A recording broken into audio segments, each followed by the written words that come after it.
കക്ഷതയിൽ പ്രത്യക്ഷമായ കർത്താവ് മനുഷ്യനെ സൃഷ്ടിച്ചു. അവനിൽ നിന്ന് ദൈവം പ്ലാൻ ചെയ്തതനുസരിച്ച് ഒരു കുടുംബത്തെ ദൈവം എന്ത് ചെയ്തു? പുരാതന ലോകത്തിൽ നിന്ന് ദൈവം എന്ത് ചെയ്യുന്നു? പ്ലാൻ അനുസരിച്ച് വിളിക്കുന്നത് നോഹയുടെ കുടുംബമാണ്.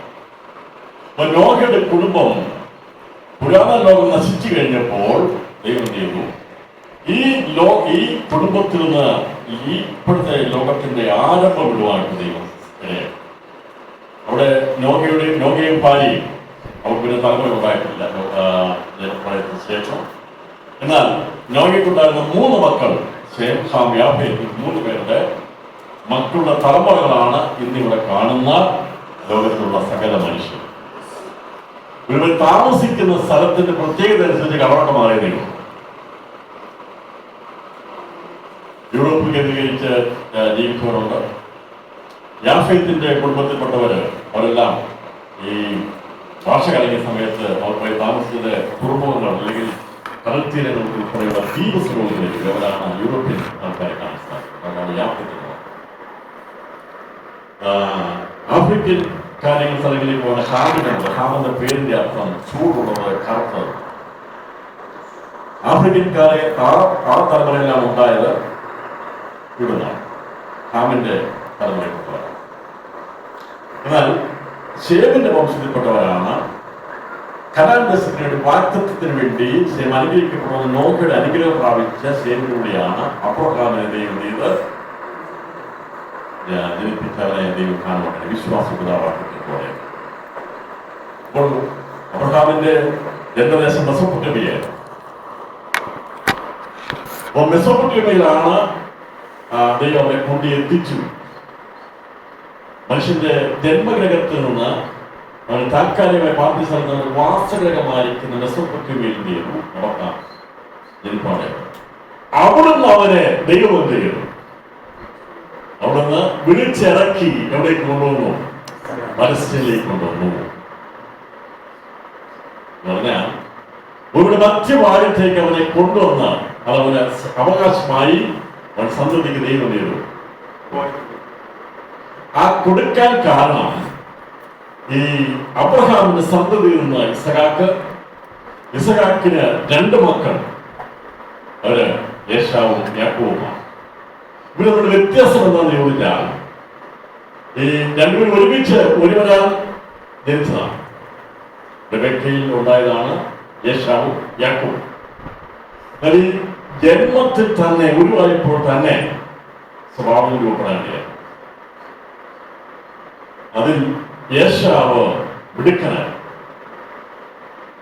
അവൻ വളർച്ചയും വികാസവും ആരായിരുന്നു? അവൻ നാലപ്പുവീരനായിരുന്നു, വേട്ടയാടുന്നവനായിരുന്നു, വേട്ടന് സമർത്ഥനായിരുന്നു. യാക്കോബ് സാഹസീലനായിരുന്നു, കൂടാരവാസിയായിരുന്നു. കൂടാരവാസത്തിന്റെ പ്രത്യേകത എന്താ? കൂടാരവാസം നമ്മൾ ഒന്നുമില്ലാത്ത ടെൻഡൻ ചെയ്യുന്നതിന്റെ അർത്ഥമല്ല. മഹാധനികരായിരുന്നു. മഹാധനികരായിരുന്നു. ഈ ടെന്റ് അടിക്കുന്നതിന്റെ അർത്ഥം, കൂടാരവാസം എന്നതിന്റെ അർത്ഥം, അത് അതിന്റെ അർത്ഥം പറഞ്ഞിരിക്കുന്നത് ദൈവം ശില്പിയായി നിർമ്മിച്ചതും അടിസ്ഥാനമുള്ളതുമായ നഗരത്തിന് വേണ്ടി കാത്തിരുന്ന അബ്രഹാമിനോടും ഇസ്ഹാക്കിനോടും കൂടെ കൂടാരത്തിൽ വസിച്ചവനായിരുന്നു ആര്? യാക്കോബ്. ചേട്ടനോ? ചേട്ടനൊരു വിഷയമായിരുന്നു. അദ്ദേഹം ലോകത്തിന്റെ കഴിവ് തേടി, വേട്ട തേടി, ഈ ലോകത്തിന്റെ രുചികരമായ ആഹാരം ഉണ്ടാക്കി ഇവിടെ കൊണ്ട് ജീവിക്കണമെന്നില്ലായിരുന്നു. ഒന്ന് ജനത്തിന്റെ ഇഷ്ടപ്രകാരമുള്ള യേശാവ്. അബ്രഹാമായിരിക്കുന്നവന്റെ മുത്തച്ഛനെ കണ്ടപ്പോൾ, ഒരു പിതാവായിരിക്കുന്ന ഇസ്ഹാക്കിനെ കണ്ടപ്പോൾ വേട്ട തേടി നടക്കുന്നതല്ല, ദൈവം ശില്പിയായി നിർമ്മിച്ചതും അടിസ്ഥാനങ്ങളുമായ ഒരു നഗരമുണ്ട് എന്ന് കണ്ടുകൊണ്ട് നിലനിൽക്കുന്ന ഒരു നഗരത്തിന് വേണ്ടിയുള്ള കാഴ്ചപ്പാടോടുകൂടി എന്ത് ചെയ്യുന്നു? ഈ യാക്കോബ് സാധുശീലനായി അബ്രഹാമിന്റെ കാൽക്കീഴിൽ നിന്ന് വചനം പഠിക്കാൻ തുടങ്ങി, ദൈവദർശനത്തെ മനസ്സിലാക്കാൻ തുടങ്ങി. ഇസ്ഹാക്കിൽ നിന്ന് ജീവിതം മനസ്സിലാക്കിയെടുക്കാൻ സാധിച്ചു. അവൻ എന്ത് ചെയ്തു? അനുഗ്രഹപൂർണ്ണമായി തീരുമ്പോൾ ദൈവത്തിന്റെ അറിവുകൊണ്ടാണ് മുന്നമേ തന്നെ ദൈവം ഇവരെ സെലക്ട് ചെയ്ത്, അല്ലാതെ വഞ്ചിച്ചൊഴിച്ചൊന്നുമല്ല. ദൈവത്തിനറിയാമായിരുന്നു അബ്രഹാമിന്റെ വാഗ്ദത്ത സന്തതിയായ ഇസ്ഹാക്കിൽ നിന്ന് ഉണ്ടായവൻ വാഗ്ദത്ത സന്തതിയായ ഏശാവിലേക്കാണ് അനുഗ്രഹം പോകുന്നതെങ്കിൽ അവൻ ഒരു നാളും എന്ത് ചെയ്യാൻ സാധിക്കത്തില്ലായിരുന്നു. അവൻ നിൽക്കത്തില്ലായിരുന്നു. അതുകൊണ്ട് ദൈവത്തിന് അറിയാമായിരുന്നു നിയമം വിട്ടൊന്നും ഇസ്ഹാക്ക് ചെയ്യത്തില്ല. അതുകൊണ്ട് ഇസ്ഹാക്കിന്റെ കണ്ണിന്റെ കാഴ്ചയെ ദൈവം മങ്ങിപ്പിച്ചു. ഇസ്ഹാക്ക് കണ്ണ് കാണാൻ എന്ന് ദൈവ പദ്ധതിയാണ്. കാരണം കാഴ്ച ഉണ്ടായിരുന്നെങ്കിൽ ജീവിതത്തിൽ ഒരിക്കലും ആരനുഗ്രഹിക്കുന്നില്ല.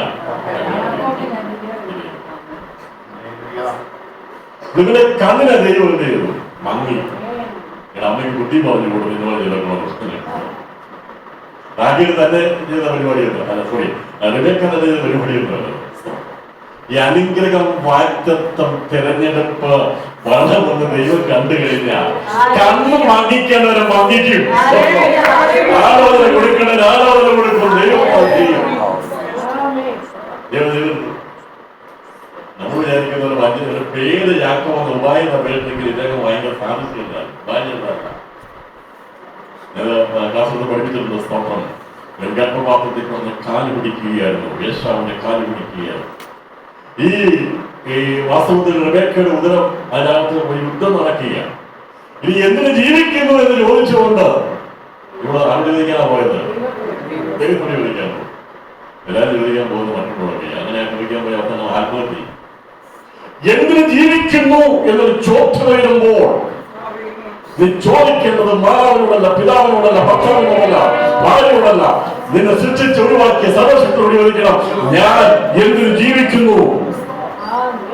ജീവിതത്തിന്റെ അർത്ഥമില്ലാതാകുമ്പോൾ, ജീവിതത്തെ പറ്റി കാഴ്ചപ്പാടില്ലാതാകുമ്പോൾ, ഇനി ജീവിതം വേണമെന്ന് വിചാരിക്കുമ്പോൾ, എന്തിനാ ഇനി ജീവിക്കുന്നത് വിചാരിക്കുമ്പോൾ, എന്റെ പ്രിയപ്പെട്ടവരെ, നിങ്ങൾ ചിന്തിക്കേണ്ടത്, നമ്മൾ ചോദിക്കേണ്ടത്, ദൈവമേ എന്തിനാ എനിക്ക് ജീവിതം തന്നത് ചോദിച്ചാൽ ദൈവം ഇടപെടും. രാത്രി ഇടപെടും, ദർശനത്തിൽ ഇടപെടും, വാദത്തോട് ഇടപെടും. ഇന്ന് പകൽ സമയം ആത്മാവ് വിളിച്ചു പറയട്ടെ, ഈ ചോദ്യം വരുന്ന ആരെങ്കിലും ലോകത്തിലുണ്ടെങ്കിൽ സർവശക്തരോട് ചോദിച്ചാൽ മതി, നീ ആരെ ആരാധിച്ചാലും ഞാൻ പറയുന്നത് സത്യദൈവത്തിന്റെ കർത്താവേ, ഞാൻ എന്തിനാ ജീവിക്കുന്നത്? എനിക്ക് വളരെ പ്രയാസമാണ്, വളരെ ബുദ്ധിമുട്ടാണ്, ഇനി ജീവിതം മുമ്പോട്ട് പോകാൻ കഴിയിട്ടില്ല എന്ന ചിന്ത വരുമ്പോൾ ചോദിക്കേണ്ട ദൈവത്തോടാണെങ്കിൽ നിശ്ചയമായിട്ടും ദൈവം മറുപടി. ദൈവം പറഞ്ഞു, നിന്റെ ഉദരത്തിൽ 2 ജാതികളുണ്ട്. വ്യക്തമായ കാഴ്ചപ്പാട് പറഞ്ഞത് നിന്റെ കുഴപ്പം കൊണ്ടുമല്ല, എനിക്ക് നിന്നിലൂടെ എന്ത് ചെയ്യണം? ഇത് ചെയ്തെടുത്തേ മതിയാകുള്ളൂ, എന്റെ പദ്ധതി കൊണ്ടുപോയേ മതിയാകുള്ളൂ. അതുകൊണ്ട് നിന്റെ ഉദരത്തിന് 2 മക്കളെ വന്ന് ഒരുവൻ എന്ത് ചെയ്തു? അവൻ ഇങ്ങനെയൊക്കെ ആയിരിക്കും എന്ന് പറഞ്ഞിട്ട് ദൈവം അമ്മയോട് പറഞ്ഞു, മൂത്തവൻ ഇടയവൻ എന്ത് ചെയ്യും? ഇത് ഉള്ളതുകൊണ്ടാണ് എങ്ങനെയെങ്കിലും ദൈവം പറഞ്ഞ കാര്യം എന്ത് ചെയ്യണം? യാക്കോബിന്റെ മേൽ വരണമെന്ന് ആരെ തീരുമാനമെടുത്തു? റിബേക്ക പ്ലാൻ ചെയ്തു. അതിനായിരുന്നില്ല, അത് മറവായിരുന്നു. ദൈവയുടെ ചെവിയിൽ പറഞ്ഞ് കേൾപ്പിച്ച ആ കാര്യം എന്ത് അവൾ ഏറ്റെടുത്തു.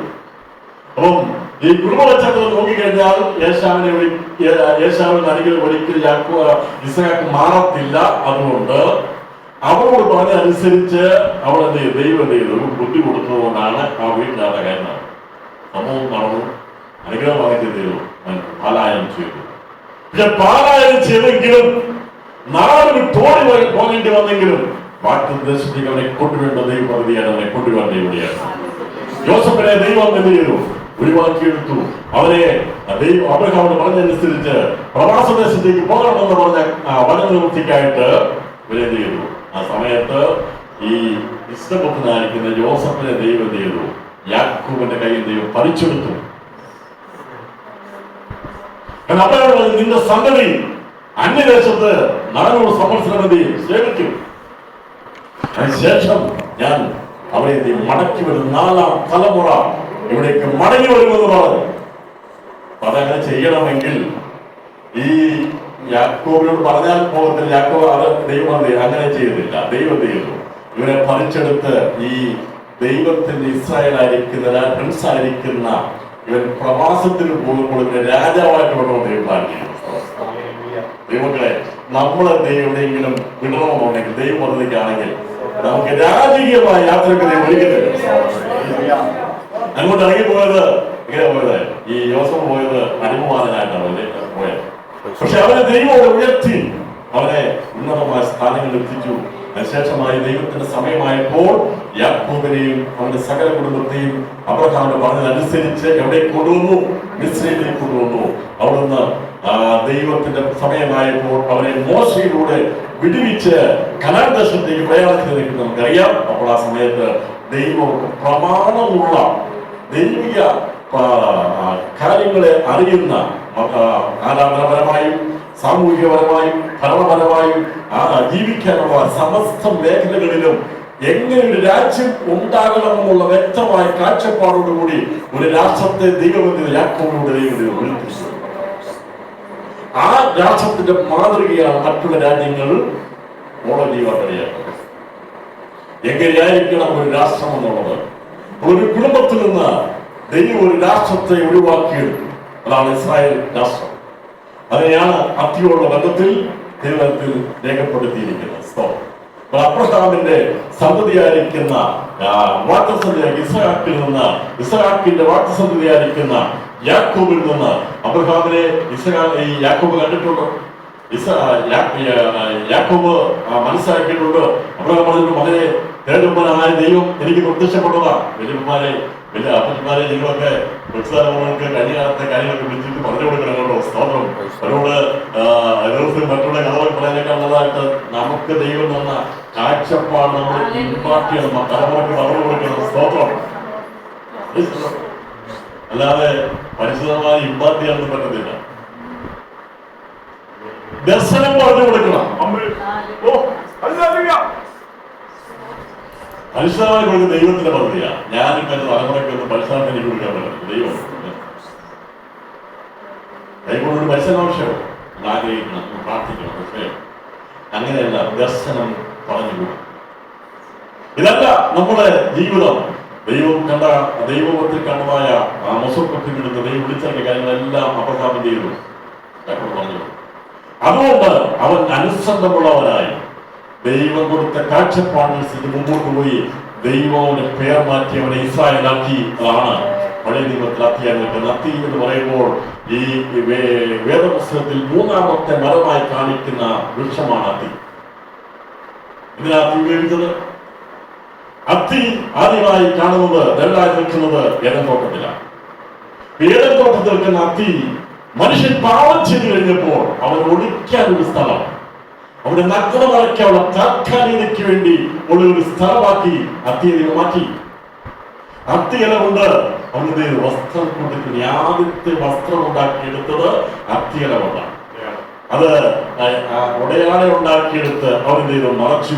അത്തിയെ കാണിക്കുന്നത് നിഴല. കാരണം പഴയ നിൽക്കുന്നത് ഇസ്രായേലിന് കൊടുക്കുന്ന പ്രമാണമെല്ലാം താൽക്കാലികമായിരിക്കുന്ന പാപത്തിന്റെ പരിഹാരമാർഗങ്ങളാണ്. ആദമും അവിടെ സ്വന്തം വശത്ത് നിന്ന് അവരെ അതിന് പ്രേരിപ്പിക്കുന്നത് ഈ അത്തിയുടെ ഇലയ്ക്ക് വലിയ നീളമുള്ള ഇലകളാണ്. അപ്പൊ അതിനെ ആ അത്തിയെ കണ്ടപ്പോൾ ഫിക്ട്രി, ഫിക്ട്രി എന്നാണ്. ഫിക്ട്രി ഞാൻ അത്തി എന്ന് പറയുമ്പോൾ തീ എന്ന് മനസ്സിലാക്കരുത്, അത് ഫിക്ട്രിയാണ്. കുഞ്ഞുങ്ങൾക്കൊക്കെ മലയാളം ഇംഗ്ലീഷൊക്കെ അറിയാൻ പോകുന്നത് ശരിയായിട്ടുള്ളതെന്ന് അത്തി എന്ന് പറയുമ്പോൾ തീയാണെന്ന് കേട്ടിരിക്കുന്നു. അതല്ല, നിങ്ങൾക്ക് ഫിക്ട്രി എന്ന് പറയുന്നത് മനസ്സിലാക്കും. ഈ മൂന്നാമത് പറഞ്ഞിരിക്കുന്ന മരമാണ് അത്തി. ജീവന്റെ മരം, അതുപോലെ തന്നെ എന്തെങ്കിലും മരം. ഇത് നിഴലായിരുന്നു. പഴയ നിയമത്തിൽ ഇസ്രായേൽ നിൽക്കുന്നത് താത്കാലികമായിരിക്കുന്ന പാപപരിഹാരത്തിന്റെ മാർഗമായി, സ്ഥിരമായ മാർഗമായിരുന്നില്ല. അതുകൊണ്ടാണ് ഇവർ അത്തിയില കൊണ്ട് എന്ത് ചെയ്യുന്നത്? ഉടയാനെ ഉണ്ടാക്കി നഗ്നത മറിഞ്ഞ് താത്കാലികമായി. അതാണ് പഴയ നിയമം. പഴയ നിയമത്തിന്റെ പ്രമാണം കൊണ്ട് താൽക്കാലികത മാത്രമേ ഉള്ളൂ. അതിനെ പാപം ചെയ്തില്ല, പൂർണ്ണമായി മോചിക്കപ്പെടുന്നില്ല. അപ്പോ ആടുകളുടെയും കാളകളുടെയും രക്തം കൊണ്ട് പാപങ്ങളുടെ മോചനം വരുന്നില്ല. താൽക്കാലികമായിട്ടുള്ള ഒരു ശമനം മാത്രമേ, ഒരു ലക്ഷ്യമാക്കാവുന്ന കാര്യം മാത്രം.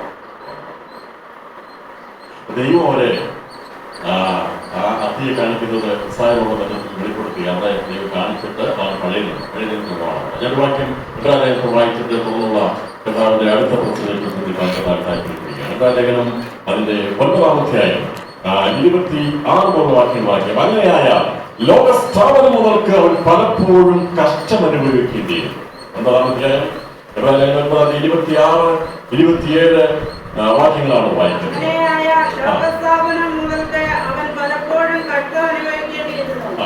എന്നാൽ അവൻ ലോകാവസാനത്തിൽ സ്വന്തം യാഗം കൊണ്ട് പാപപരിഹാരം വരുത്തുവാൻ ഒരിക്കൽ പ്രത്യക്ഷപ്പെട്ടു. മനസ്സിലായി? അപ്പോൾ പഠിക്കുന്നത് അങ്ങനെയായാൽ അവൻ ലോകസ്ഥാപനം മുതൽക്ക് അവൻ പലപ്പോഴും കഷ്ടപ്പെടുന്നതിന് അർത്ഥം എന്താണെന്നറിയാമോ? ലോകസ്ഥാപനത്തിൽ നിന്ന് ആദത്തേക്ക് അവൻ സൃഷ്ടിച്ചപ്പോൾ ലോകം ആരംഭിച്ചിട്ടില്ല.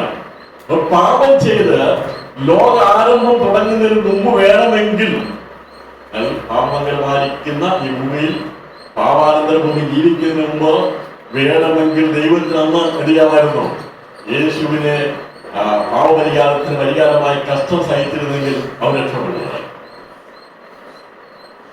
ആദ്യത്തെ മാത്രം രക്ഷിക്കാനുള്ളതായിരുന്നില്ല. അതുകൊണ്ടാണ് ലോകസ്ഥാപനം മുതൽക്ക് അവൻ പലപ്പോഴും കഷ്ടമനുഭവിക്കേണ്ടി. അങ്ങനെ ദൈവം ചെയ്തില്ല. ആദ്യത്തെ അവരെ രക്ഷിച്ചെടുത്തു കഴിഞ്ഞാൽ അവരെ മാത്രം രക്ഷിച്ചെടുത്തിട്ട് കഷ്ടസഹിതയെ അവരെ രക്ഷിക്കാനിടയാണ്. എന്നാൽ പ്ലാൻ ചെയ്തത് എപ്പോഴാണ് വളർന്നുള്ള ദൈവം പ്ലാൻ ചെയ്തു. അതുകൊണ്ടാണ് ഇവിടെ കാണാൻ സാധിക്കുന്നത് ഇങ്ങനെ രാഷ്ട്രപതി ഉൾപ്രവാകശേഷം ഇസ്രായേലിന്റെ പ്രത്യേകത അവരിൽ നിന്ന് പ്രഭുവിട്ട് വെച്ചു. ഇസ്രായേലിന്റെ രാജാവായിരിക്കുന്ന സാക്ഷാൽ രാജാവായിരിക്കുന്ന യേശു അവിടെ ഉത്ഭവിച്ചു. അവൻ പ്രത്യക്ഷമാകുന്ന ദൈവപ്രവർത്തിയായിരുന്നു. ലോകസ്ഥാപനം മുതൽക്ക് പലപ്പോഴും കഷ്ടമനുഭവിക്കേണ്ടിയിരുന്നു. അങ്ങനെ എപ്പോഴെപ്പോഴും അടിക്കാൻ ദൈവസമ്മതിയാണ്. മോശ 2 പ്രാവശ്യം അടിച്ചപ്പോൾ ദൈവം ചെയ്തത് ശിക്ഷിച്ചത് ഒരിക്കൽ മാത്രം അടിക്കപ്പെടണം. ആര് ചെയ്താലും തെറ്റാണ് ഈ ചെയ്യും. മോശയുടെ കൽപ്പിക്കാതെ പറഞ്ഞു മോശ ഇത് വടിയെടുത്ത് കളിക്കാൻ ഒറ്റപ്പാട്ടിന്റെ വണ്ടിയാണ്. 2 പ്രാവശ്യം അടിച്ചപ്പോൾ അതിന് വിരുദ്ധമാണ്. ഒരിക്കൽ മാത്രമേ യേശു അടിക്കപ്പെടാൻ പാടുള്ളൂ.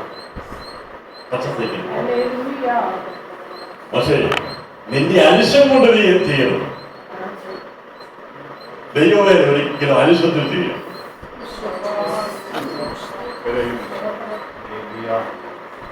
ഉള്ളപ്രയാസം ബുദ്ധിമുട്ടില്ല. സമയത്തൊന്നും ചെയ്യരുത്.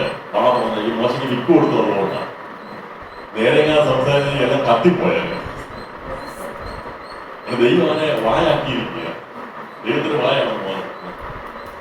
നിങ്ങൾ നശിച്ചു പോകണമെന്ന് പറഞ്ഞല്ല മുഴുവൻ നശിച്ചു പോയാൽ ഈ നാമ പറയുന്നത് നടന്നു.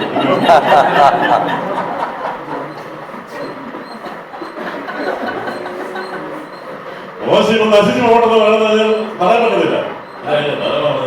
ഞാൻ നിങ്ങൾ സംസാരിച്ചുകൊണ്ടിരിക്കാൻ വിക്ക് നിനക്ക് വേണ്ടിയില്ല. ഞാൻ നിന്നെ എനിക്ക് സൗഖ്യമാക്കി കഴിഞ്ഞതല്ല. സൗഖ്യം കഴിഞ്ഞാൽ നീ എന്ത് ചെയ്യും? വിളിച്ചു പറയും. അതുപോലെ എന്താ വിളിച്ചു പോകും. യാക്കോബിന്റെ പുത്രന്മാരെ നിങ്ങൾ മുടിഞ്ഞു പോകാതിരിക്കുന്നത് ദൈവത്തിന്റെ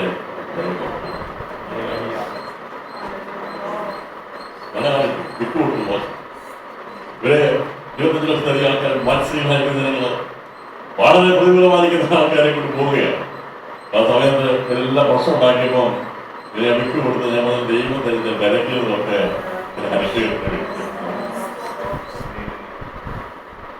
വിക്കി പറയാൻ പലതും ആഗ്രഹം പക്ഷെ പറയാൻ പറ്റില്ല. അതുകൊണ്ടാണ് ലോകത്തെ ഏറ്റവും സൗമ്യനായ മനുഷ്യനാണ്. അത്രയും പ്രകോപിപ്പിച്ചിട്ടും ദൈവമായിരുന്നു വീട് കിടക്കുന്നതായിരുന്നു. പല പ്രശ്നങ്ങളുണ്ടായിരുന്നു. പക്ഷേ ദൈവമാണ് വീട് കിടക്കുന്നത്. ഞാൻ എന്നോട് ചോദിക്കാം. ഞാൻ പലപ്പോഴും പല മെസ്സേജുകൾ അയച്ചു കഴിഞ്ഞാൽ പിന്നീട് പ്രശ്നമാക്കി നിങ്ങൾ ഞാൻ വളർത്തി മെസ്സേജ് ഞാനത് ഡിലീറ്റ് ചെയ്യണം. വീട് കിടക്കാൻ സ്ഥലമുണ്ട്. നമുക്ക് കാര്യം തീർക്കുവാൻ ഒരുവരേ ഉള്ളൂ. ബലഹീനനായി ഇരുമ്പോൾ നഷ്ടമോ അവൻ പറയും കർത്താവേ എനിക്ക് വാക്കുകളോട് സംസാരിക്കാൻ കഴിയില്ല, എനിക്ക് പറയാൻ കഴിയില്ല. വീട് കിടക്കുന്ന മോശയെ നോക്കി പറഞ്ഞു അവൻ അതിസൗമ്യന, ഭൂമിയിലുള്ള സകല മനുഷ്യരും അതിസൗമ്യനാണ് ദൈവം പറയണേ. ആ സൗമ്യതയും ദൈവം നമ്മെ അനുമാനിക്കണം. മോശയിലൂടെ ദൈവം നിസ്സാരത്തെ ജീവിച്ചെടുത്ത് അവരിലൂടെ ഒരു രാഷ്ട്രത്തെ ദൈവിക പ്രമാണമുള്ള കൽപ്പനകൾ എഴുതി എന്ത് ചെയ്തു? മോശ ഇസ്രായേലിന് വേണ്ടി പ്രമാണങ്ങളുടെ വലവഴിയായി ദൈവത്തിന്റെ പ്രമാണം ഏറ്റുവാങ്ങി ഒരു പ്രമാണമുള്ള ഒരു ജാതിയായി തീർന്നവരെ ദൈവത്തെ രാഷ്ട്രമാക്കി. ഒരു രാഷ്ട്രമാക്കണമെങ്കിൽ പാലാനും ജീവൻ പറഞ്ഞിട്ടില്ല. നമ്മള് ഈ പ്രവാസിലാക്കി രാജ്യമാണ് പറഞ്ഞത്. എന്നാൽ ഇവരെ സ്വതന്ത്രമാക്കിയ ശേഷം ദൈവത്തെ പ്രമാണം കൊടുത്ത് സ്ഥലം കൊടുത്ത് ഇവരെ അവിടെ കുടിയിരുത്തി. പക്ഷേ അവരെന്ത് ചെയ്തു? മലയാളത്തിൽ തെറ്റിപ്പോയി. പക്ഷേ തെറ്റിപ്പോയപ്പോൾ ദൈവത്തിന്റെ പ്ലാനതായിരുന്നു, നത്തിയെ പോലെയായിരുന്നു. താൽക്കാലികമായിട്ടുള്ള ഒരു ശമനം മാത്രം, പാപത്തിന്റെ ഓർമ്മ മാത്രം കൊടുക്കുക, അതിനുള്ള താൽക്കാലിക മാറ്റം മാത്രമാണ്. നമുക്കൊരു വിഷയം കൂടി എടുക്കാം. പാപത്തിന്റെ പരിഹാരത്തിനായിട്ട് ചില വിഷയങ്ങൾ നമ്മൾ ഈ അത്യവുള്ള വിധത്തിൽ നമ്മൾ ചിന്തിക്കുമ്പോൾ അത് ചിന്തിക്കണം. അത് ഞാൻ സ്ഥലം എടുക്കുന്നതായിരിക്കും. ഇവിടെ ഈ ഇങ്ങനെ ഇസ്രായേൽ ജനത്തെ ദൈവം അവിടുന്ന് ലോകസ്ഥാപനത്തിന്റെ ആരംഭത്തെങ്കിൽ ദൈവം എന്തില്ല കക്ഷ സഹിക്കില്ല. ലോകസ്ഥാപനത്തിൽ നിന്ന് മുന്നറിയപ്പെട്ടവനും ലോകസ്ഥാപനത്തിൽ അടക്കപ്പെട്ടവനുമാണ് ദൈവം. ഞാൻ അതിന് മുമ്പ് പ്ലാൻ ചെയ്തിരുന്നു. എങ്ങനെ ചെയ്ത് ഈ ദൈവത്തിന്റെ പദ്ധതി പ്രകാരം മുന്നോട്ട് പോകണമെന്ന് ദൈവം മുന്നമേ ചെയ്തു. ദൈവം ഒരിക്കൽ പോലും ഒരു പ്ലാൻ പോലും അങ്ങനെ ചെയ്തില്ല. എല്ലാം ആരംഭത്തിന് പോയി. നമ്മൾ 40 ദിവസം മഴ പെയ്യുന്നതിനായിട്ട് പ്ലാനില്ല. മഴ പെയ്തിട്ട് പൊങ്ങി ഏതൊക്കെ 15 മഴ ആകുമ്പോൾ എന്താ ദൈവം മഴ വരുന്നതാണോ? അല്ല. 40 ദിവസം മഴ പെയ്താൽ അന്നത്തെ പർവ്വതത്തിന്റെ മുകളിൽ 15 മീറ്റർ വെള്ളം വീഴുമെന്ന് ദൈവം കണക്കൂട്ടി. അത് അത്ര പറയും.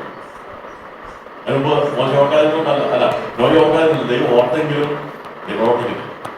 ദൈവത്തിനൊരു ഒരു കണക്കുണ്ട്. അതുവരെ ദൈവം ഓർക്കത്തില്ല എന്ന് പറഞ്ഞാൽ ദൈവം അവനെ മാറ്റിയിരിക്കും.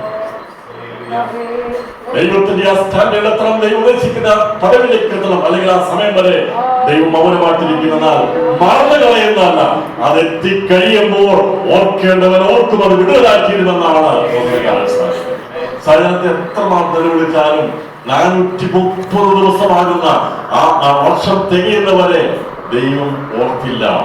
എന്നാൽ അവരെ വിടുവിക്കേണ്ട വാക്തത്വകാലമായപ്പോൾ 430 സംവത്സരമായി 400 സംവത്സരം അവരെ അടിമവേറെ ചെയ്തു. 30 വർഷം അവർ രാജകീയമായി ജീവി. ആ 430 ദൈവം അത് മാറ്റില്ല. 430 എന്ന് പറഞ്ഞാൽ ഇത് 400 വർഷം 430 കൂടുതലെന്താ? യോസഫിനെ അറിയുന്ന ഒരു സംവിധാനം 30 വർഷം വരെ ഉണ്ട്. അതിനുശേഷം ആ തലമുറ മരിച്ചു കഴിഞ്ഞപ്പോൾ തുടങ്ങി കർഷകർ ദൈവം വിളിച്ചു. ആ 430 വർഷം യാക്കോബും കുടുംബവും രഥത്തിൽ ഇറങ്ങിച്ചെന്നു. അവർ അന്ന് രഥത്തില അവിടേക്ക് മിസ്രൈമിലേക്ക് ഇറങ്ങിച്ചെന്നത് ഫറവോനെ അനുഗ്രഹിക്കുന്ന ഒരു പറവിലേക്ക് അന്ന് ആരെ കൊണ്ടുവന്നു? യാക്കോബിനെ ദൈവം ഉയർത്തി. ഒരു വടിയിൽ പിടിച്ചു ആടും കൊണ്ട് നടന്ന, ആടിനെയും കൊണ്ട് മേയിച്ചു നടന്ന ദീർഘവർഷങ്ങൾ 14 വർഷം 2 ഭാര്യമാർക്ക് വേണ്ടിയും സ്വന്തം ആടിന് വേണ്ടി 6 വർഷം 20 വർഷം ഒരു ആട്ടിടയനായി നടന്നവനായ ഒന്നുമില്ലാത്തവനായി അറിഞ്ഞു നടന്നവർ യാക്കോബ്. പക്ഷെ അവന്റെ മേൽ ഒരു വാക്തത്വം ഉണ്ടായിരുന്നു, ഒരു കാഴ്ചപ്പാടുണ്ടായിരുന്നു, ഒരു ദർശനം ഉണ്ടായിരുന്നു. അവന്റെ പിതാമകനായിരിക്കുന്ന ഇസ്ഹാക്കിൽ നിന്ന് അവന്റെ അപ്പനായിരിക്കുന്ന അബ്രഹാമിന് ദൈവം കൊടുത്തൊരു തേജസ്സിന്റെ ദർശനം അവന്റെ മേലുണ്ടായിരുന്നു. ദൈവം പക്ഷേ ആടിനെ മേയ്ക്കുന്ന വടിയും കൊണ്ട് നടക്കുമ്പോഴും ഇതിനുള്ള ദർശനം മങ്ങിപ്പോകുവാൻ ദൈവം സമ്മതിക്കുകയില്ല. ദർശനത്തിന് സമയമായപ്പോൾ ദൈവം എന്ത് ചെയ്തു? അനുഗ്രഹിക്കുന്ന സമയത്ത് യാക്കോബിനെ അനുഗ്രഹിക്കണമെന്നൊക്കെ ഭയങ്കര വലുതാണ്. പലപ്പോഴും ഈ വാക്തത്വം എടുത്ത് യാക്കോബ് ചിന്തിച്ചിട്ടുണ്ട്. അല്ലെ, നിന്നിൽ സകല ജാതികളും അനുഗ്രഹിക്കപ്പെടുന്നൊക്കെ പറഞ്ഞ വാക്തത്വം, നീ അനുഗ്രഹിക്കപ്പെടുന്നൊക്കെ പറഞ്ഞ വാക്തത്വമൊക്കെ എന്ന് നടക്കുമെന്ന് പുള്ളി വിചാരിച്ചിട്ടുണ്ട്. പക്ഷേ യാക്കോബ് വിചാരിക്കുമ്പോൾ നമ്മളോട് പറഞ്ഞ വാക്തത്വമൊക്കെ എന്നെ നടക്കുമെന്ന് ചിന്തിക്കുന്നുണ്ടെങ്കിൽ ദൈവത്തിന്റെ സമയത്ത് ദൈവം ചെയ്യുവാൻ കഴിയാറുണ്ട്. അപ്പൊ ഈ ഫറവോനെ അനുഗ്രഹിക്കണമെങ്കിൽ ഇവൻ ആരായിരുന്നു? ഫറവോനേക്കാൾ വലിയവനായിരുന്നു. ഫറവോന്റെ അരമനയിൽ കയറി ചെന്ന്, കാരണം മകനെ ദൈവം അവിടെ ഉയർത്തി മാനിച്ചു. മക്കൾ മുഖാന്തരം ദൈവം നിന്നെ മാനിക്കും. നീ കണ്ണുകളൊഴിക്കും മേഖലകൾ ദൈവം നിന്നെ ഉയർത്തും. തലമുറകളെ ഉപയോഗിക്കും. നിരത്തിൽ സഞ്ചരിക്കുവാൻ ദൈവം വഴിയൊരുക്കും. ഞാൻ നിന്നെ ഉന്നതത്തിൽ വാഹനമേറ്റി ഓടിക്കുമാറാക്കുന്നത് ദൈവം വന്നിട്ടുണ്ടെങ്കിൽ ദൈവം അത് ചെയ്യുവാൻ വിശ്വസ്തന. നീ കരുതിരിക്കുന്ന, നീ മടിയെടുത്ത് വെച്ച കുഞ്ഞുങ്ങളെ കരുതിട്ടുണ്ടെങ്കിൽ കുഞ്ഞുങ്ങൾ മുഖാന്തരം ദൈവം നിനക്ക് നന്മ വരുമെന്ന ദൈവം പറഞ്ഞിരിക്കുന്ന സ്തോത്രം. ഇന്നൊരു പക്ഷെ അവർക്ക് ആഹാരം വാങ്ങിച്ചു കൊടുക്കാൻ പൈസ കാണത്തില്ലായിരിക്കും, വസ്ത്രം വാങ്ങിച്ചു കൊടുക്കാൻ കൈ കാണത്തില്ലായി, നോട്ട് ബുക്ക് വാങ്ങിച്ചു കൊടുക്കാൻ പൈസ കാണത്തില്ലായിരിക്കാം. എന്നാൽ ദൈവമെല്ലാം കാണുന്നുണ്ടോ? പൊഴിക്കുന്ന ഓരോ കണ്ണുനീരും കണ്ടുകൊണ്ട് ദൈവത്തിന്റെ ഉയർത്തേണ്ട സമയം ഉയർത്തും. യാക്കോബിനെ ഉയർത്തുവാൻ ഇടയാക്കുന്നു. ദൈവം മാനിക്കുമെന്ന് ദൈവം മാനിക്കും, ദൈവം ആദരിക്കുന്നത് ദൈവം ആദരിക്കും. ദൈവം ആദരിക്കുന്നവരാ മാനിക്കുന്നവരാ എന്നെ മാനിക്കുന്നവരെ മാനിക്കും.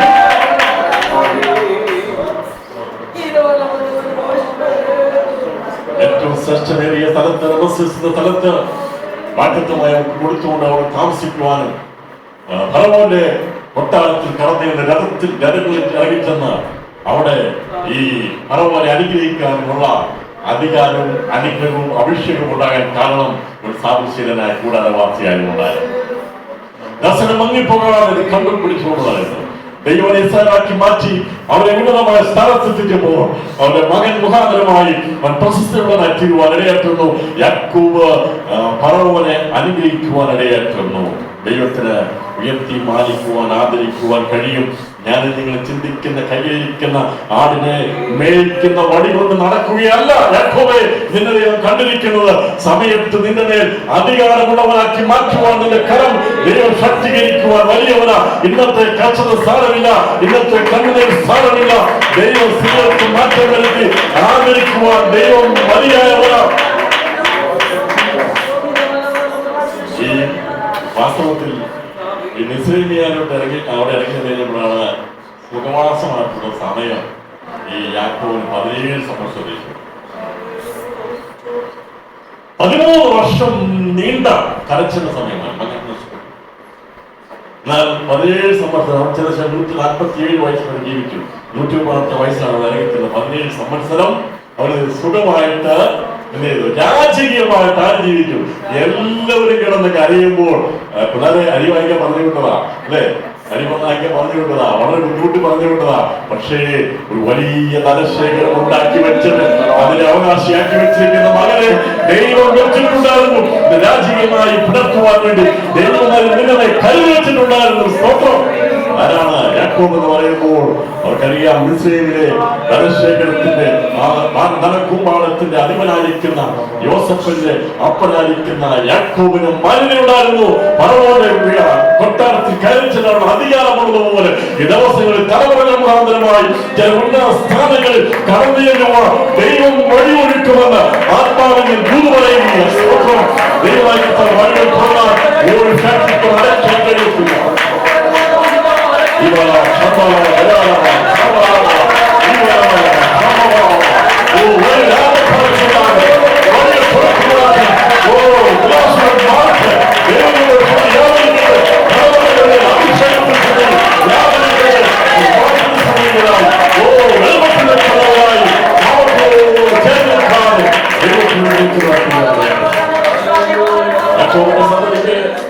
യോസഫിന് വേണമെങ്കിൽ പാപം ചെയ്യാനുള്ള അവസരമുണ്ടായിരുന്നു. എന്നാൽ പാപം ചെയ്യാതെ അവനെ കാത്തു സൂക്ഷിച്ചത് അവൻ അവന്റെ അപ്പന്റെ ജീവിതം കണ്ടിരുന്നു. ദർശനമുള്ളവനായിരുന്നു. അവൻ അതനുസരിച്ച് ചെയ്തു.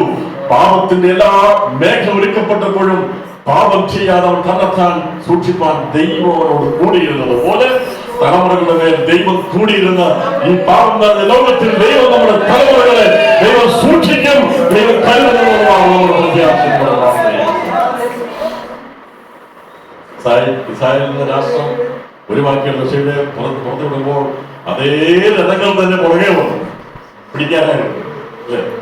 അങ്ങോട്ട് കൊണ്ടുപോയി പല രഥങ്ങളൊക്കെ ഞാൻ പറഞ്ഞത് അന്നത്തെ ആ വർഷം 440 വർഷത്തെ അതല്ല, പക്ഷേ അതിനേക്കാൾ കൂടുതലുള്ള രഥങ്ങളും എല്ലാം അവരുടെ ഇവിടെ അങ്ങോട്ട് കൊണ്ടുപോയ രഥത്തില തിരിച്ചു വന്നപ്പോഴും പുറകെ എന്ത് ചെയ്യുക? രഥം ഓടുകയാണ്. ഇത് കൊണ്ടുപോകുന്നതിന് അവരെ നശിപ്പിക്കാൻ വേണ്ടി, പിടിക്കാൻ വേണ്ടിയാ, കൊള്ളമങ്ങിടാൻ വേണ്ടിയാ. പക്ഷേ ആ രഥങ്ങളെല്ലാം കുതിരകളെല്ലാം ദൈവത്തിനോ അവിടെ ചെങ്കടലിൽ മുക്കിക്കളയുവാൻ ഇടയാക്കുന്നു.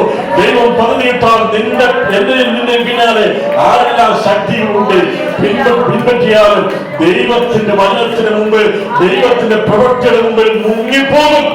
ഒരു പാരമ്പര്യ ശക്തിക്കും എഴുന്നേൽക്കുവാൻ കഴിയത്തില്ല. ഒരു പൗരവും പാരമ്പര്യ ശക്തികൾക്കും ദൈവമക്കൾക്ക് എതിരായിട്ട് നീ താഴ്ത്താൻ ദൈവം സമ്മതിക്കുകയും എല്ലാവരും മുക്കിക്കളഞ്ഞു. ഇവരെ കൊണ്ടുവന്നു രാഷ്ട്രമാക്കി തീർത്തു.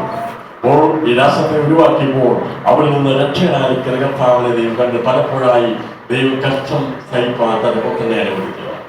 ഒരിക്കലായിട്ട് ചെയ്താൽ തീരാനുള്ളതേ ഉള്ളൂ ഈ മനുഷ്യപാപം. മനുഷ്യർക്കൊണ്ട് അസാധ്യമായത് ദൈവത്താൽ സാധ്യമാണ്. വർഷങ്ങളായി ചെയ്തു കൂട്ടിയതിലൊന്നും പാപത്തിന് പരിഹാരം ചെയ്യാൻ കഴിയാതിരുന്നപ്പോൾ ആ ജനിച്ചവർ മുതൽ ഇനി ജനിക്കാനുള്ളവർക്ക് എല്ലാവർക്കും വേണ്ടി യേശു കർത്താവിന്റെ പുണ്യാഗ രക്തത്തിന് കഴിയുമായിരുന്നു. അവന്റെ പരമയാഗം കൊണ്ട് സാധ്യമാക്കുമായിരുന്നു. അതിനുവേണ്ടി ദൈവം കാത്തിരുന്നു. അതിനുവേണ്ടിയാണ് അവനെ ലോകാവസാനത്തിൽ ഈ ലോകത്തിലേക്ക് പ്രത്യക്ഷനായി. അതാണ് ലോകാവസാനം. ലോകാരംഭത്തിൽ മനുഷ്യൻ പാപിയായിട്ട് മനുഷ്യ പാപം മുഖാന്തരമായി ഈ ലോകം പാപം പെരുകി വന്നപ്പോഴും അതിൽ നിന്ന് ദൈവം കുടുംബങ്ങളെ വേർതിരിച്ചു. ദൈവം രാഷ്ട്രത്തെ ഒഴിവാക്കി അവസാനമായി രാജാവായിരിക്കുന്ന യേശുവിനെ ഈ ഭൂമിയിലേക്ക് കൊണ്ടുവരാൻ വേണ്ടി ദൈവം തിരഞ്ഞെടുത്ത ഗോത്രമാണ് യഹൂദ ഗോത്രം. അതുകൊണ്ടാണ് അവന്റെ പേരിൽ ഇന്ന് മിസാൻ അറിയപ്പെടുന്നത്. യഹൂദ എന്ന പേരിന്റെ കാരണം എന്താ?